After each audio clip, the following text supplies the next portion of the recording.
De toute façon, faut bien la faire. Un de ces quatre, cette vidéo. Voilà. Bon, arrêtez de se faire chier, je suis pas maquillée. De toute façon, il y a des jours comme ça, t'as des jours où t'as la flemme. Je me suis habillée comme un sac. Je dirais pas que je suis la reine de la procrastination, mais j'ai quand même un certain level. Notamment pour ce qui est des documents et le ménage. Les autres qui arrivent à ne pas procrastiner, je ne sais absolument pas comment vous faites. Parce que franchement, faut avoir une sacrée maîtrise de soi. Alors forcément, moi j'ai des périodes. J'ai des périodes où justement j'arrive à aller contre ma nature et à me dire ok, c'est bon, tu peux le faire, y a rien à faire. La vaisselle, 5 minutes. Ranger tes fringues derrière la porte de la salle de bain, 2 minutes, ça va. Mais souvent, je suis plus en mode à laisser se traîner par terre dans ma chambre, les fringues ou la vaisselle accumulée dans l'évier. En fait, c'est qu'après une journée de travail, t'as pas forcément envie de faire tes tâches ménagères, quoi, mais bon.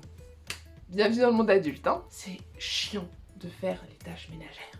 Donc j'y arrive quelques jours, mais après, la flemme reprend le dessus. De toute façon, la procrastination et la flemme, c'est des choses qui vont de pair. Ça veut dire que tu peux pas être hyper organisée, hyper motivée et hyper rigoureuse quand t'es flemmard et procrastinateur. Et on est d'accord quand même que de toute façon, c'est que si t'es rigoureux, tu procrastines pas. Parce que justement, tu sais ce que t'as à faire en rentrant de chez toi, tu sais que t'as la vaisselle à faire, que t'as à ranger tes choses, à trier tes papiers. Les gens comme ça, mais comment je vous respecte. Moi, j'essaie de devenir une personne comme ça, mais franchement, ça fait déjà des années que je suis en train de capituler. Attends, ça sort du cœur.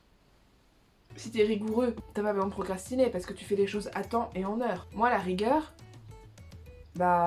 disons qu'on n'a jamais été amis, quoi. Et surtout mes bulletins, c'était ça. A de bonnes capacités malgré le manque de rigueur, doit être plus rigoureuse dans son travail, manque d'effort et de rigueur malgré la bonne compréhension de la matière, la rigueur ne fait pas partie des qualités de Clémence. Ça m'a pas empêché d'avoir mon bac. Mais en soi, c'est vrai que la rigueur, t'en as un peu plus besoin quand t'es adulte, parce que justement, ça te permet de lutter contre la procrastination qui fait intègre en partie de moi. En plus, je suis pas aidée parce que mon mec, c'est pire. Alors lui, niveau flemmardise et procrastination, déjà que moi, je me croyais assez au-dessus, non, lui, il fait mieux. Donc forcément, on se retrouve dans un appartement, si ni lui ni moi ne faisons d'efforts, disons que l'appartement ne ressemblerait à rien. Les commodes, table de nuit et le mur, tout ça, c'est nous qui l'avons peint.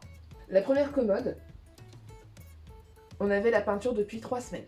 On a mis 2 mois avant de la peindre. Celle-ci, 2019, donc c'est-à-dire que là, il y avait 3 mois d'écart, septembre, décembre. Enfin, les tables de nuit, on a fait à peu près en même temps que la grande commode, je crois. Le mur, derrière moi, ça faisait des mois. Pareil pour le mur du salon, hein, avec la tapisserie. Et ça, on a fait combien de temps de décalage entre les deux murs? 6 semaines. C'est long? 6 semaines! On avait le temps de le faire. En fait, ce qui serait bien, c'est que la rigueur soit une personne, et à chaque fois qu'on est en train de chiller sur notre lit à jouer à Fortnite à 16h, et qu'on a plein de choses à faire, c'est qu'elle vienne nous attraper par les chevilles et nous tirer d'un coup sec pour qu'on se bouge le cul. Moi, ça serait quand même un sacré coup de pouce au quotidien, ça. De toute façon, de ce que j'ai réussi à comprendre en devenant indépendante, c'est qu'on va pas faire les choses pour toi, quoi.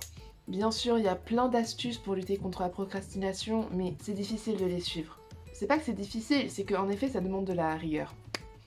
J'ai faim. C'est comme par exemple le jour où tu dois en fait trier tes papiers, mettre tes factures à jour. Tu trouves toujours quelque chose de plus intéressant à faire, de plus important. Tu te retrouves à nettoyer avec la brosse à dents le carrelage de ta cuisine. En toute façon, il y a plusieurs astuces. C'est soit tu fais le circuit de la récompense, donc c'est-à-dire Anne Carotte, toi-même tu sais, genre le petit chocolat pour te dire bravo, t'as fait ta tâche, c'est bien.